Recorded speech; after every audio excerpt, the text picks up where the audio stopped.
Should I wait after a miscarriage before trying to get pregnant again? The bottom line up front is no. Stick around and I'll tell you why. It seems that many women who've suffered a miscarriage have been traditionally told to wait some period of time before trying to conceive again. I've heard of women being told to wait 3 months, 6 months, or even a year. The presumption is that trying too soon could be associated with another miscarriage. But the science just doesn't support any sort of recommendation like that at all.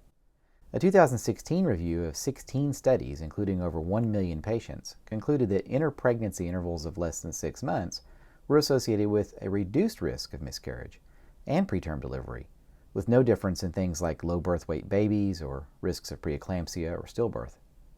The results of each of these studies independently, and certainly taken together, overwhelmingly support the idea that women should try for pregnancy as soon as they want to, and at least suggest the idea that waiting may actually be a negative. It may not make a lot of sense at first to think that delaying attempts would result in a higher miscarriage rate, but since most miscarriages are related to chromosomal issues, and those chromosomal issues are directly correlated with a woman's age, then it likely is true that waiting is associated with a higher rate of miscarriage. This is another example of where advice that seems to make sense is actually potentially harmful to women.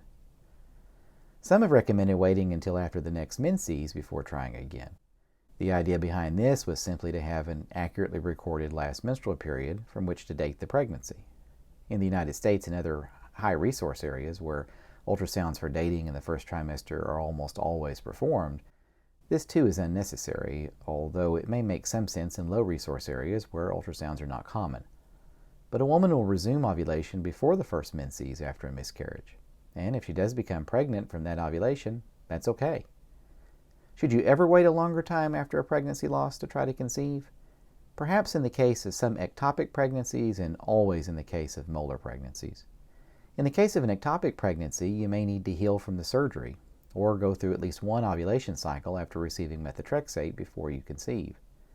As for molar pregnancies, depending on the type and your risk factors, you'll need to wait at least 6 to 12 months before conceiving, because recurrence of molar pregnancies are detected by HCG levels.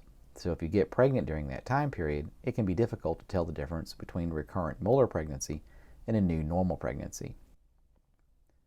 Even if you've had a normal pregnancy loss, you might not want to become pregnant. Maybe you weren't planning a pregnancy in the first place, or maybe you're struggling psychologically with the loss. If you're grieving the loss of the pregnancy, you sometimes need to go through that process before starting another pregnancy. Getting pregnant again quickly won't necessarily make you feel better, and it certainly won't replace the loss you've experienced. So if you've had a normal miscarriage, the best advice is just to try again when you and your partner feel ready to.